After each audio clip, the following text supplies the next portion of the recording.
for 2026. And today we welcome the City of Calgary from the point of view of looking at LID in the City of Calgary and how low impact development or slide. Sorry, I'm a little bit ahead of myself here. I'll keep talking. And how low impact development or GSI will be involved in their stormwater strategy. So how will they implement? They have 4 pillars, which Frank will talk about, or the city will talk about. And one key one is GSI implementation, but it's also related to asset management, stormwater in existing communities and the like. But I will waiting for my presentation because I got off a bit early.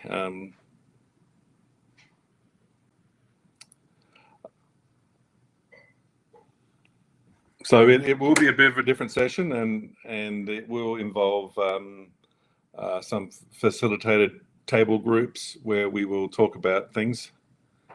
But and I should also thank our vendors, which I don't have a list here in front of me. I'm waiting for my presentation to pop up.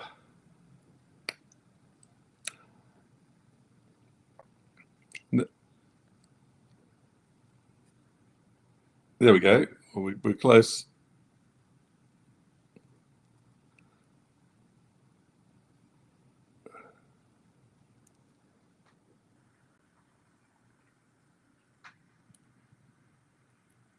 Anyway, we could probably move on to our vendors, at least.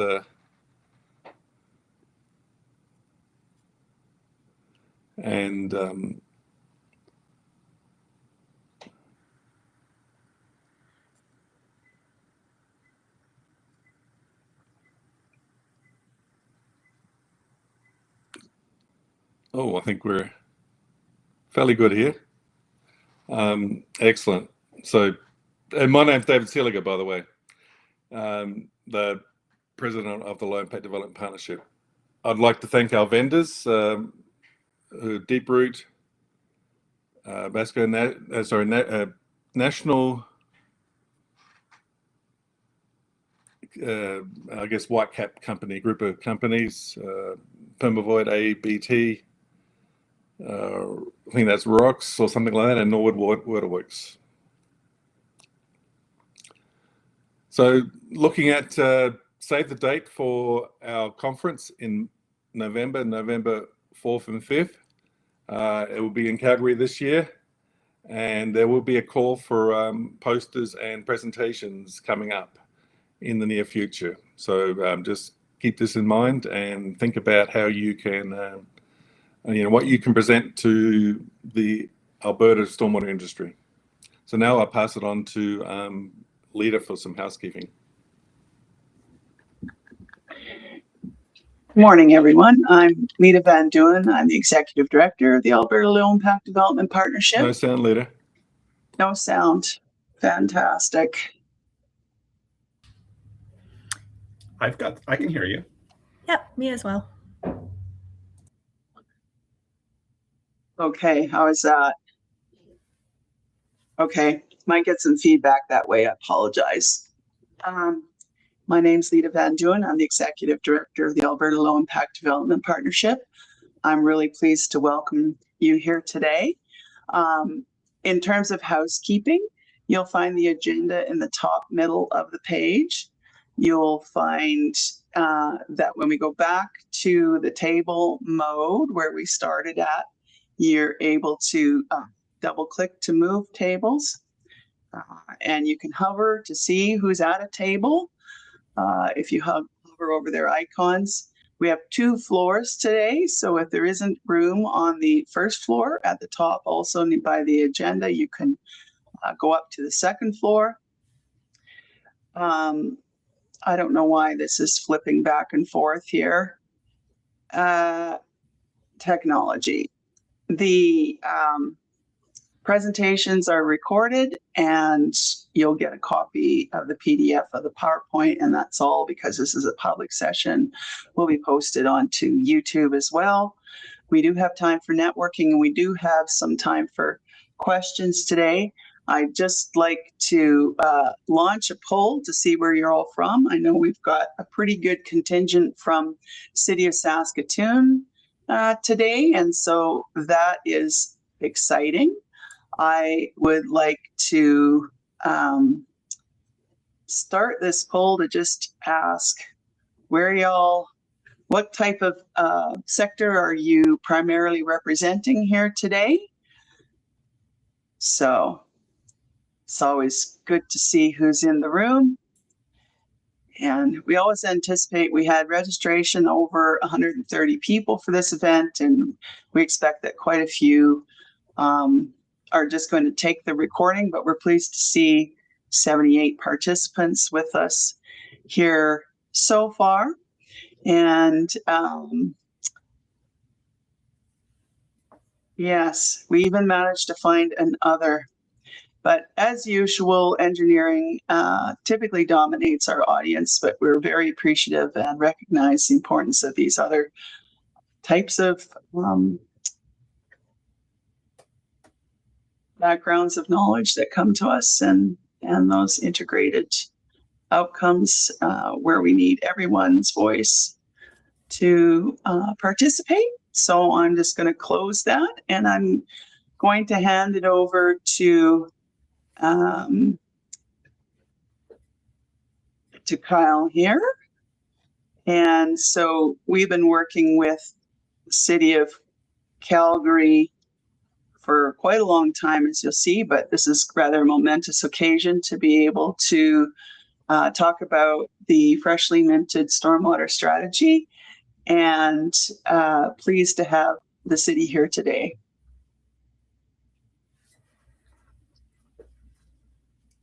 All right. Thank you, Lita. All right. Welcome. My name is Kyle White, and I'm one of the presenters here today. And I have a really unique role at the city.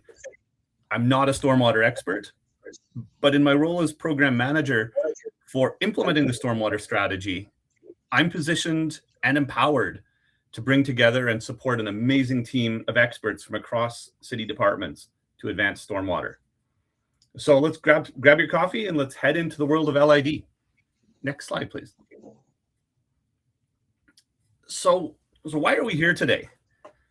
As part of our work to implement the 2023 Stormwater Strategy, we determined it was essential to understand how we ended up where we were in terms of LID in Calgary. What were the past drivers for work, the experiences, the perceptions, and the forces that shaped our progress and challenges? So we were looking to understand the trends and themes associated with LID success, and most importantly, the challenges and the pain points that existed. And we wanted to hear from the experts in the community what their thoughts were on solutions for moving forward with LID in Calgary. So to do this, we took stock of the people that had touched LID over the past 20 years. And we started reaching out to them, to consultants, to academia, to colleagues here at the city, to former colleagues who are now enjoying their retirement. And in doing so, we conducted nearly 30 interviews and compiled close to 200 pages of meeting notes. And yes, from those meeting notes, some clear themes started to become apparent. Okay, next slide, please.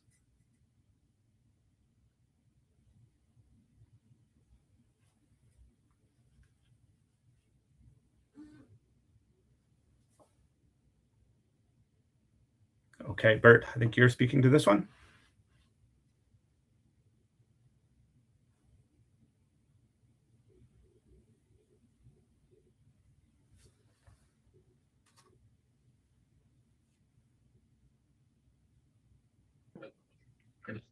Good morning.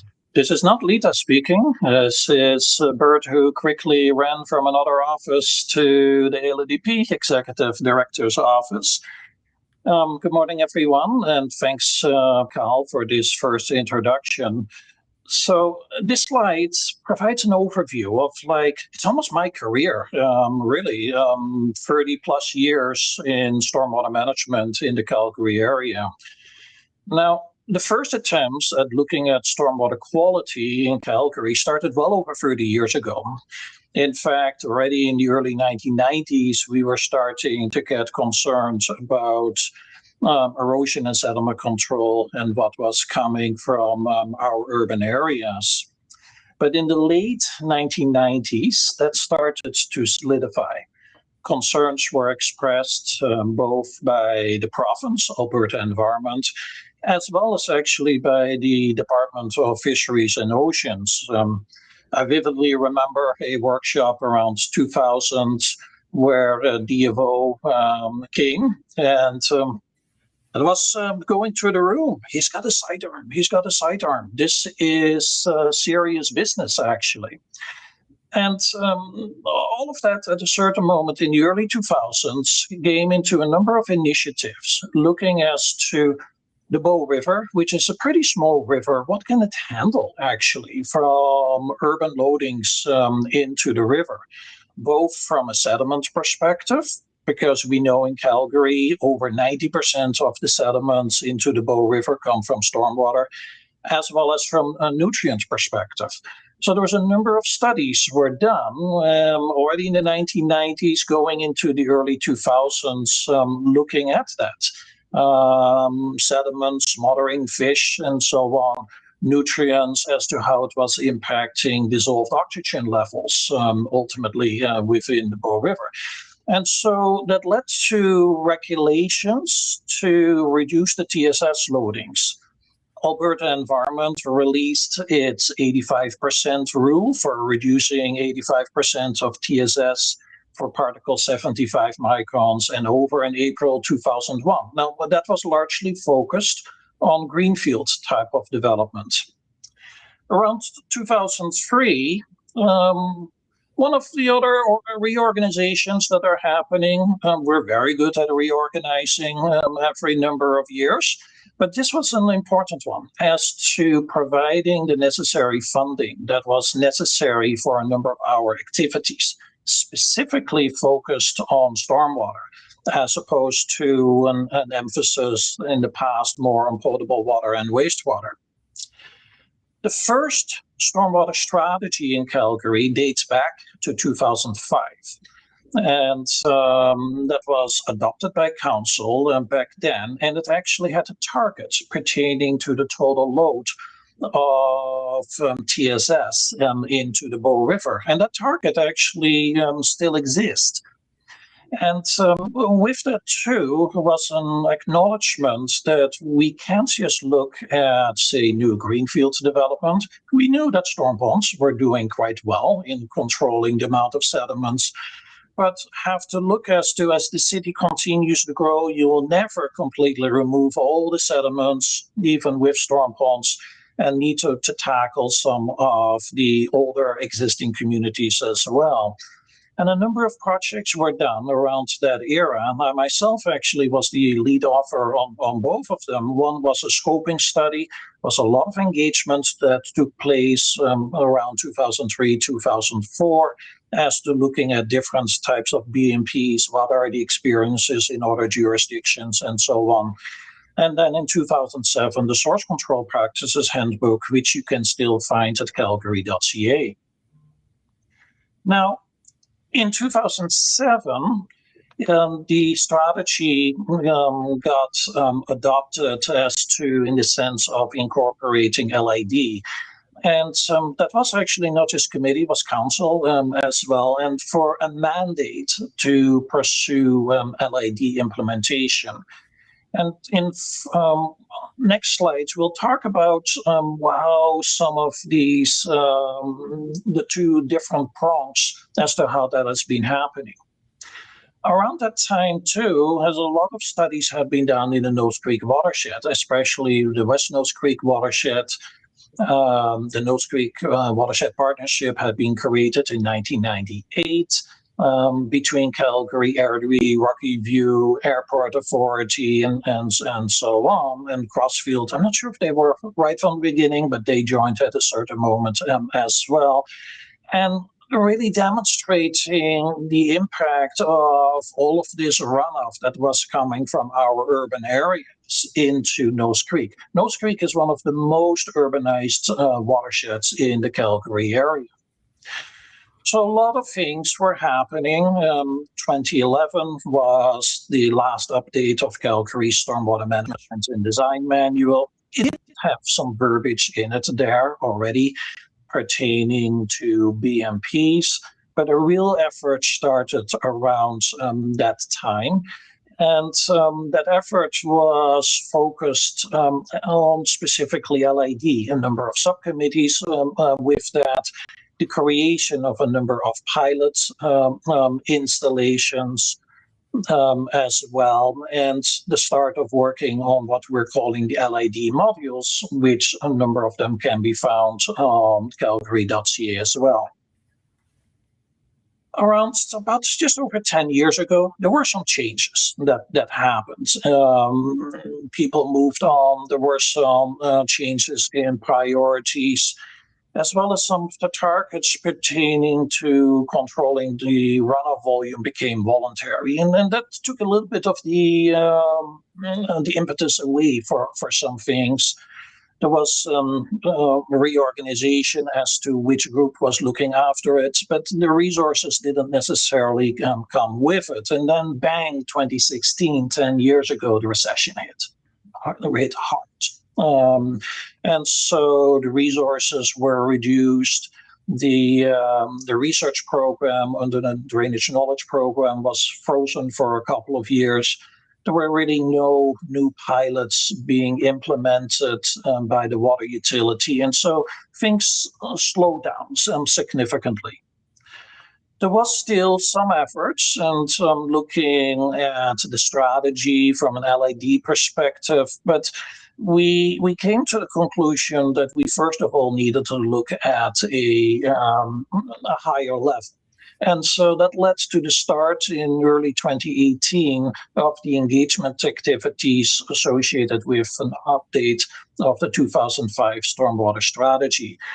And that was a 5-year process in the end. In the end, I was the last one standing of the original group who started it. And so over that period, there was a lot of talk about stormwater all across the board, but also specifically to the component of LID on it. And in the later slide, we'll show that that is one of the core areas to address as part of the strategy. Discussions in the Nose Creek watershed continued, and that led to what we're calling a low energy release type of approach. A recognition that maybe we didn't have to try to go all the way down to pre-development, although that was never, in fact, the intent, but that the creek could handle a little bit more flow during, say, the dry periods of the year. And with getting close to the finalization of the stormwater strategy in 2023, where LID was incorporated as one of the cornerstone, there was also the creation of a redevelopment growth funds, specifically for, say, capital projects in established communities. And so where projects were happening, piggybacking, doing things better from an overall stormwater management perspective. Next slide, please.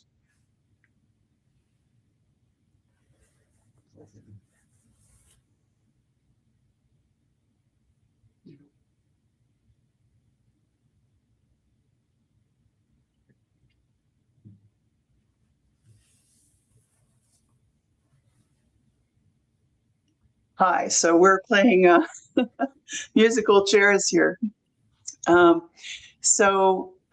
Yes, this rather busy slide, I'm going to try and walk you through sort of a parallel history of the nonprofit organization that came about in a similar time period. So it was really kicked off in 2004 at the Alberta Lake Management Society annual conference, which was held in Okotoks that year, a satellite community.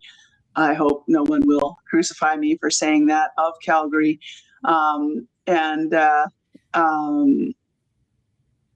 Who was doing a lot of work to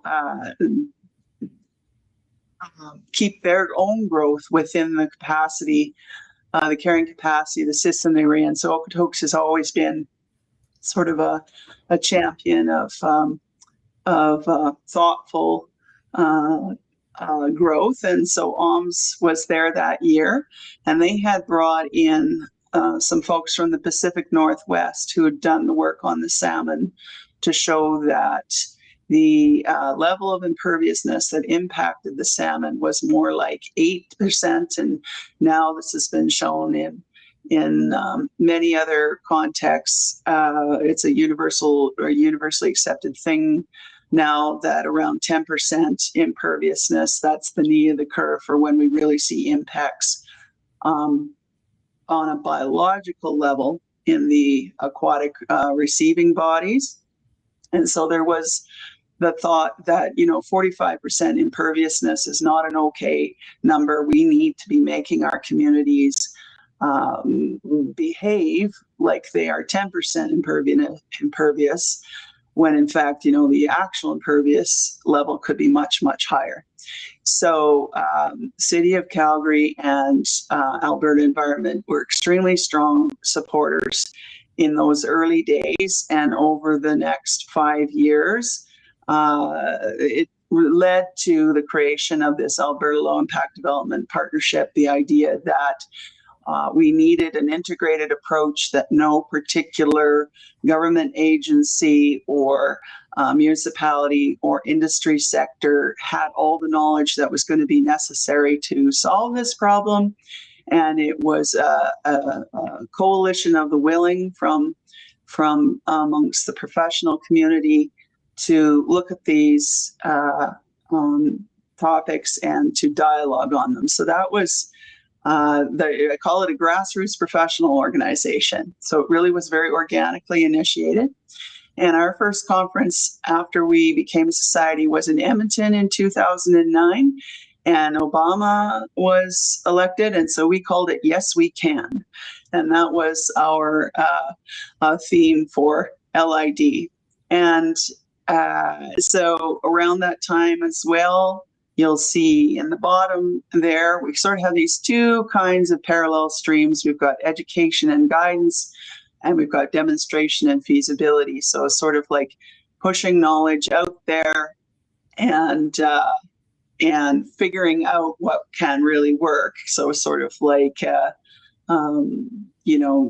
telling, showing, learning. And so around the same time, a number of working groups formed on different interest areas.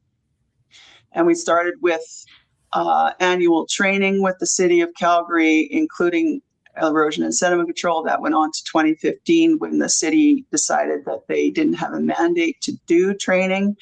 That it was not the only reason that it stopped, but really we haven't seen local ESC training come back to the province since then. And it's been, I would say, a bit of a loss, and I hope that we can resurrect that going forward. But we had an era with City of Calgary where annually we're pushing out a lot of training. And part of that with one of these working groups, at least, was this whole idea, we called it Battle of the Blends, and it was the idea the landscape architects had, like, one of the big questions always has been the bioretention media. So bioretention gets all the attention, maybe it's in the name, attention. Bioretention gets the attention that sorry, I just gotta let some people in here.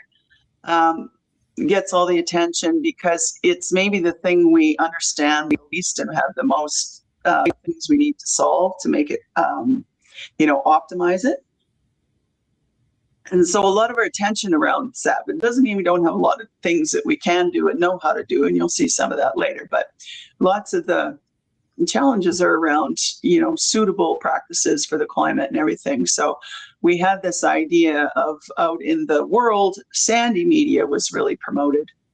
And the landscape architects and the ecologists were kind of saying, not going to work in our climate. We have too much variability, too much flux between wet and dry, and it's not going to work for drought. So and this is one of the things we really, I'm very proud of in the early years, was those committees and that committee worked together to sort of figure out the hierarchy of needs to come to sort of a sense of what would work in Alberta for a blend, and they turned that into training in 2012, and that was quite a big effort. And so the working groups went away a little bit, but and then at the time, as Bert was saying about the fact of the change in sort of the direction in Calgary, a lot of our working group folks were from the Calgary area, and sort of when the city kind of relaxed a bit, you know, the whole energy that was around a lot of this stuff is going to be mandatory. We have to get ready. The urgency kind of went out of it a little bit. So those particular committees never reformed.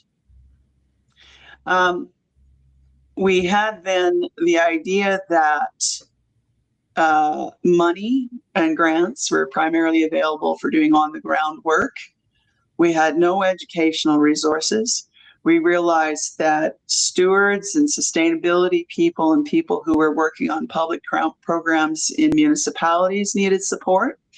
And so it had never really been a mandate of the ALIDP to work on the public facing sort of side of things.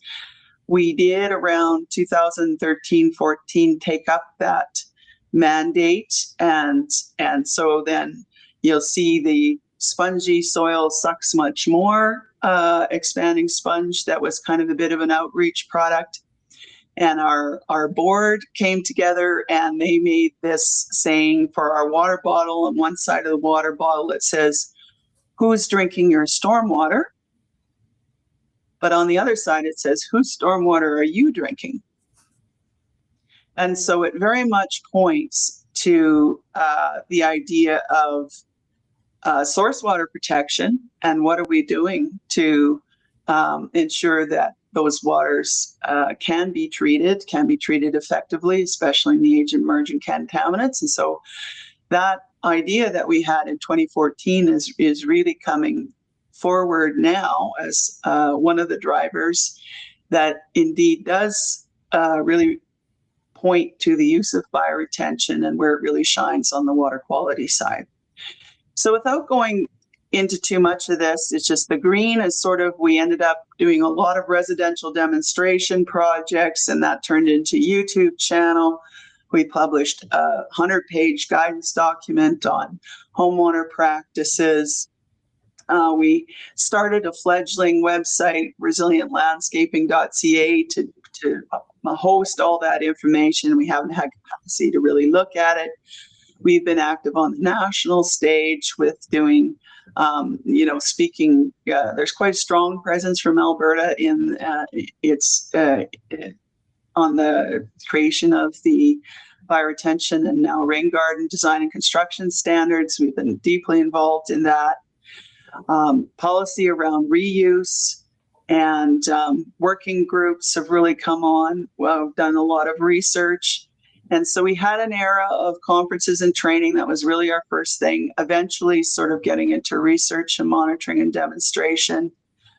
We started to create some we developed some resources. With COVID, we went to online webinars like this, and that actually has turned out to be quite a good thing for us to be able to reach other people. And we've really seen the strength of the working groups with the collaboration between, it's coordination as much as anything on the research side. It's like, what is Edmonton doing? What is Calgary doing? What do the academics think? What does the industry want? What are the municipalities focused on? And really trying to kind of bring all the voices together, which is quite unusual to not have people sort of off in their corners. So that's been really good. The Stormwater Reuse Working Group, interpreting the health guidelines, speaking to policy things. We're doing what we can with that. We've had involvement from at the ministerial level on the health side, which has been really strong. And this past year, we actually, the new thing that's happened is this the first time we've built rain gardens in Greenfield. Now, Greenfield and rain gardens is not necessarily a thing that we say has to happen. Deeper topsoil in Greenfield is great, do that. But if you have the opportunity to also add rain gardens, also great, do that. And so that was the first time that happened up in Edmonton. And yeah, it was super to see that. And so I think what it really amounts to is we've spent 20 years getting ready, and Calgary now has a strategy to share with us.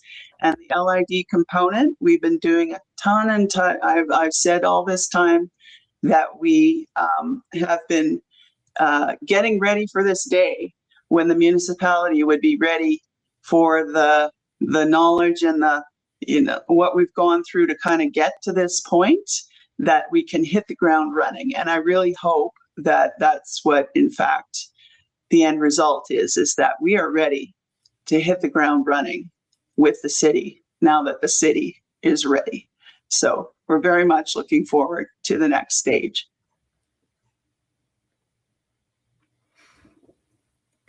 Thanks, Lita. So we've touched on this, but what are some of the drivers behind the decision to pursue LID in Calgary?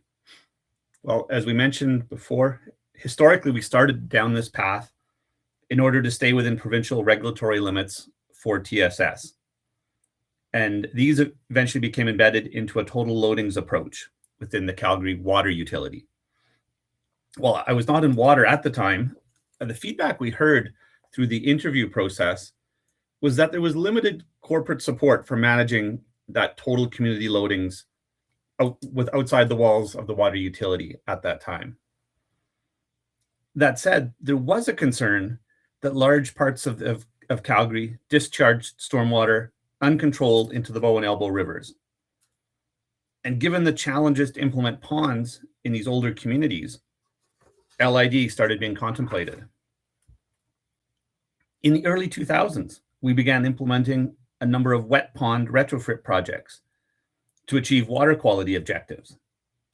This was basically the low-hanging fruit, where some land was available to build wet ponds and thus reduce those total suspended solids loadings from those previously uncontrolled catchments.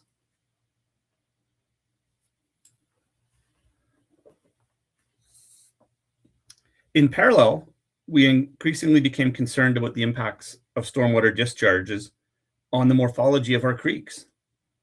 The West Nose Creek studies demonstrated how the exponential increase in runoff volumes contributed to the widening of our creeks and thus threatening adjacent infrastructure and reducing the habitat value of those creeks. The creek started acting as an urban storm sewer, which was not consistent with our vision for the Nose Creek watershed. Finally, in 2009, the municipal development plan called for reducing the imperviousness of our watersheds, reflecting increasing evidence in the scientific community about the links between imperviousness and watershed degradation. So altogether, this led to a combination of both volume control targets and water quality objectives. Today, we're bringing a much more holistic approach to stormwater performance objectives, and not only look at volume and quality performance, but we look at stormwater as a resource. In a climate of water scarcity, how can we create amenity features, enhance biodiversity, and really create those inspiring spaces for people and wildlife? And we're going to see some examples of some of that thinking throughout the slide here. So in summary, why was and is the City of Calgary interested in LID? And so originally, as we've touched on a number of times, it was specifically TSS entering the Bow River. Picture on the top right is showing water coming from an outfall, and that doesn't look the greatest, right? And so concerns as to, okay, how can we address that? And so as we touched on, focus specifically there on the older communities where there is little to no space.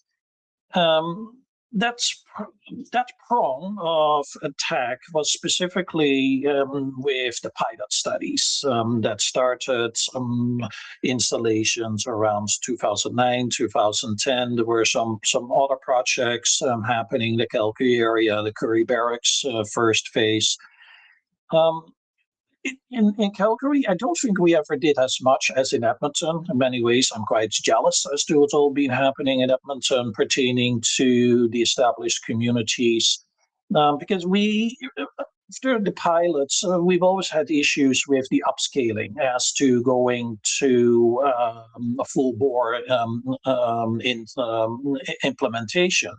In the March webinar, we'll be talking more as to what are we doing now and going forward, and the thoughts and ideas as to looking more for these older communities as well. The second prong, which was looking at reducing the volume of runoff, and that was more of a greenfield type of approach.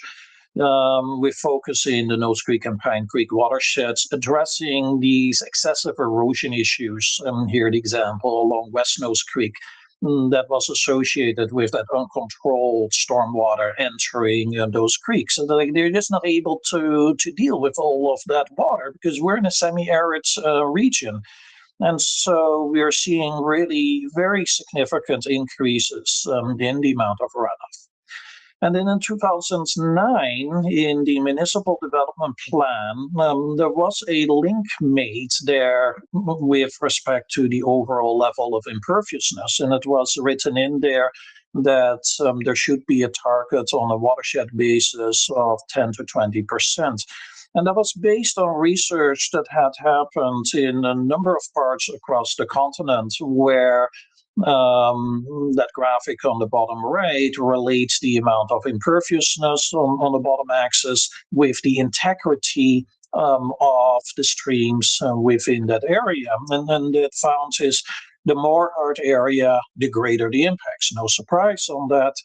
And so with LID, the intent is to get to a situation as if we're within that 10 and 20% imperviousness. Next slide, please. Oh, not yet. The thing to keep in mind is that the traditional gray infrastructure has limitations. Traditional gray infrastructure is really based on the premise in getting rid of water as quickly as possible. It is stormwater seen as a nuisance type of thing. There are risks associated with it. It's nasty, that type of thing. You want to get rid of it as quickly as possible. And so our needs are wider than that when we're considering both the needs to control the quality as well as the volume of the runoff. And gray infrastructure is not able to meet those needs. And so that's where the interest came in the various aspects of low impact development. Next, please. So this has evolved, and Carl has touched on that already, and Lita as well, and specifically when we're considering source water quality and aquatic health. And the part is, there is a bit of a disconnect even, in the sense that the provincial approach by the province is looking at, as I touched on earlier, 85% TSS removal particles over 75 microns. Calgary reduced it to 50 microns. But at the same time, total loadings are looking at it from the perspective of you need to look at the entire gamut of TSS, not just what we're calling the bigger stuff, which is quite easy to remove, but also the much finer stuff. And with the finer stuff, we're going to run into issues, again, with our conventional type of infrastructure and such. It might get washed through. And all grid separators are not going to help us with that. They're really meant for bigger stuff. And so when we're interested in, say, nutrients, which can also really be dissolved, hydrocarbons, metals, biocides. This is like the emerging contaminants we're very concerned about, tire residues, and so on. The game is changing as to how we need to look at stormwater from a quality perspective. Then increasing concerns about the keeping up with densification, and especially in our older communities, which typically already have a much lower level of service than what we see in our greenfield communities. Overland drainage system was originally overlooked, and so on. And then and especially the scattered nature of the development. It's really tough to keep up with that. Then climate change comes on top of it. The estimates in Calgary, if the climate scientists, what they're telling us, that we can see 30 to 50% increases with these supercells types of things. That scares me as to what that means. And the other part is there's a realization that even our ponds, they're not the panacea that they are made out to be, or many people think about. We have issues with, say, algae blooms and such in them. And we're in the process of trying to revisit that, get to the next generation of ponds as part of our activities, more so in the March webinar. But it's a realization, it's just like they need a certain level of protection as well.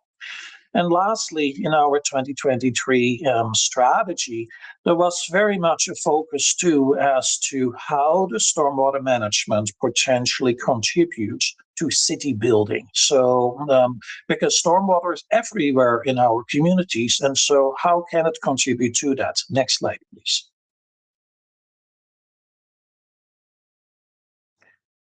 So here we're starting with 2 slides, and I'm starting with the first one, and then Carl will take it over for the second one, is what did we hear pertaining to all these almost 30 interviews that we did. And we broke it up, the feedback we got into a number of focus areas. And we looked as to what people identified as impact and causes. And this is not necessarily Carl and my thoughts. These are the things that we heard in the interviews that people telling us. And an important part was what we were seeing, or people were seeing, is just like things are not carrying through from the early planning stages, master drainage plan, and so on, to actually the detailed level of implementation. And some of that may be associated because that what was put in the higher level planning was too vague or aspirational and so on. And actually, I recently ran into that when I reviewed the master drainage plan. I was just like, they're talking about LID, and I was just like, how are you going to implement it in practice? And so those were I made on that, because when it is too vague, what will happen when it goes to the subsequent stages, that's just like, oh, this doesn't work, that doesn't work. And then we get into the whole business of, we can't do these relaxations. And that's because the original planning didn't really think through as to what it was. In addition, the challenges as to people understanding at the design stages what was intended. There's always competition for space. And we have our requirements under the MGA, and so what can we do? And LID is often seen as a lower priority. In addition, the challenges with multi-purpose use of space. It's definitely one of the items in the strategy, but people say just like, well, we want to do things, but we're not allowed to, because there's just a single purpose use of space. From a design perspective, there's a lot of concerns expressed about redesigning and rebuilding. There's a number of different things that could have contributed to that. Disconnect as to what was actually there in the field, or as is like in case of certain vegetative practices, poor selection of plants and media and such. Or, and it's no surprise, because historically we thought more from a flood perspective. If you don't think what may happen in the dry days, you may see a failure with that. And then we definitely got plenty of comments too that the process that we have at the city is too complex and too costly. And our guidance is either incomplete or overly complex. Standard specifications are missing. There are no standard typical details. We got that a lot of comments of that nature. We definitely heard there's hesitancy by the development community to choose LID, and part of that was being blamed too on the fact that within the city there is not an alignment between the various groups as to how they're looking at LID and such, and the processes and the timelines are not clear as well. Number of concerns expressed about the quality of installations. Inspections are not great. They're maybe missing. We've seen that on our own projects at times as well, and some of projects done within the development community, and challenges to adhere to the specs. And substitutions is something that happens as well. And especially when you're trying to get a project still in the ground in the fall, people were just like, well, let's just throw something in there. Well, you can't do that with LID. You need to be careful with that. Well, with our traditional gray, you can't just throw a pipe in there either. There's a similar thing with LID, but with living systems, you need to be really clear on that. Improper techniques as well. A lot of complaints about the assumption process with the FAC, the final acceptance certificates, and so the poor outlined roles and responsibilities and the lack of a formal process, and a lot of frustration as to what that meant for timelines and for the development community, because time is money, that type of thing. From our own people, we heard a lot about lack of data on the assets. The as-built or as-planted records are often missing, or they are poor. They may still reflect what was the original design, but not actually what was built. Also, that the structure was incomplete about all the assets. So like, it's simple for gray infrastructure. You got a pipe, so what is the diameter, what are the inverts, and so on.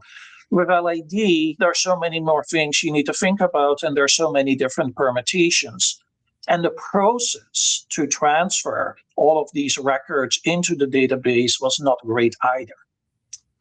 From an operations and maintenance perspective, and Sophie Warren will be talking more about that later, it's like a lot of resourcing issues. We heard a lot of complaints too from the development community. It's just like, yeah, we're expending all of this effort on these things, but when you guys take it over, you're not doing anything. What's happening with that? And so with that, we heard too internally, again, challenges with the clarity, or just the lack of capacity and the lack of skills and such, or as the previous one, as to lack of assets, data, as built, and so on. Kyle, on here on the next slide, please. Okay, thanks, Bert. You'll see a lot of alignment and carryover between these two slides. And obviously, we heard the challenges LID faces in terms of attitudes and perceptions. How LID was something that was avoided because we made getting LID approval difficult. Yeah, that was kind of hard to hear. But we dug deeper, and we heard there was discomfort in approving LID due to the inherent uncertainties and variabilities with natural designs. We heard, as Bert has mentioned, the city may be suffering from some misalignment across our various departments. And this was creating challenges, from approvals to missed opportunities to improperly made infrastructure. You can see it was identified that there wasn't a lot of provincial backstop for a municipal action. So really, these build upon many of the challenges identified on the last slide, and they became perceptions that, even as things change, the perceptions have persisted. So this is a key piece that we're addressing, that these negative experiences have long-lasting impacts, even though tactics and techniques may have evolved internally. And not to say we've solved all of these problems, but there's a huge perception piece that is still existing. Next slide, please. So as we mentioned, we've confirmed that hesitancy for LID has persisted. But before we can create any really clever solutions, we needed to really dig into some of the causes for that discomfort and those perceptions. And we did find some key themes that came out loud and clear through the interviews. There was staff turnover and loss of institutional memory, both at the municipal level and in the consulting and industry communities. We're still facing the impacts of cuts that happened almost 10 years ago that impacted some of our ability to monitor and track performance, so that we don't have as much data to point to exactly what's the ROI on some of these designs. There's still uncertainty on vegetation performance.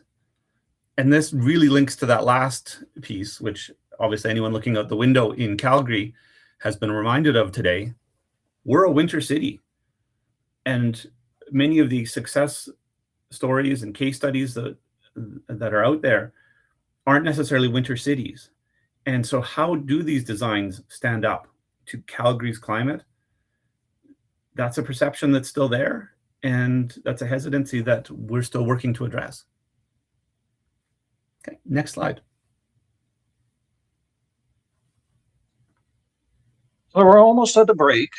But what we were hearing and seeing in the interviews too was that people might have had experience with LID, but that might have been something like 10, 15 years ago. And they might have had a fairly poor experience at the time. And so it really got us questioning too. It's just like, oh, but hey, wait a sec. LID has really changed even in the last 10 to 15 years as to what we're doing. So there was a lot of questions that we had that we were getting along the way as to like, were some of these premises of LID, were they fatally flawed? Or were they more like local problems that happened with a particular installation, but not necessarily reflective of the practice as a whole? And after the break, we'll have a number of slides that Sophie Warren and Lita will be talking about specifically, and to take you through this. But here's an example from Curry Barracks. In the early days, we did have issues pertaining to water ponding in some of these bioretention areas, and we were quite concerned about that as to what is happening. But in fact, we were able to tackle that by the installation of some gravel chimneys, as we call them, that would take away the excess amount of moisture out of this installation until the vegetation was fully established and the root system basically took over in creating that proper permeability that is necessary for that system. That chimney over time would silt in and such and not function as such anymore. And the example to the right is an example of things that are happening with that. And so, in addition, as Lita already touched on, the media discussion has changed as well. But there's definitely a realization is you need to think of how do these systems perform in their early days versus how they're performing later on. And it takes time to mature, to get those root systems operational. And so there may be a certain amount of attention needed specifically in those early days. So those are some of the lessons that we learned over the last 10 to 15 years. Next slide, please. The thing that we really saw, I think this is the last one before we'll break, is you can't just look at it from a very black and white type of perspective. We tend, and in the interviews we saw that too. It's just like the experience with people was, I've got a bad experience with something. LID is no good. We don't ever want to do that anymore. And my experience with this part of LID means that all of LID is not good. We saw that in a number of the interviews. But it's not as simple as that. When it comes down to it, is we're having a very large LID toolbox. The graphic on the left that we got from the ALIDP really shows that as to this system from basically, they call it from sky to stream, at the different levels as to where this can be considered. Looking specifically, first of all, can you reduce the imperviousness in the way how you lay out a lot of property and so on. Looking at things from the good housekeeping measures, pollution prevention, and so on. Looking at the source, at the site, conveyance, and ultimately the end of pipe type of thing. There's a number of the green practices in here with the little identify of natural infrastructure. There are some other practices here as well. Altogether, they work to reduce the impacts. The thing is, what our experience to a large extent has been, we definitely have had issues. But the experience has been we've learned from them, and in the process starting to change our guidance on that already. And people may not be fully aware as to how this has changed over the years. Next slide, please.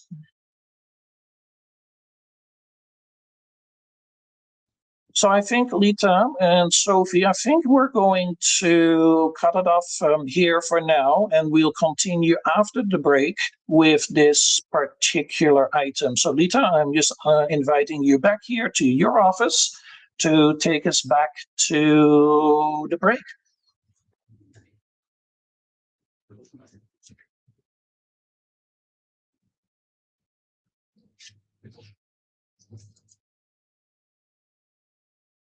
Hi, everyone. We'll be able to have this musical chairs thing sorted for after the break, but right now we're going to go back to the tables.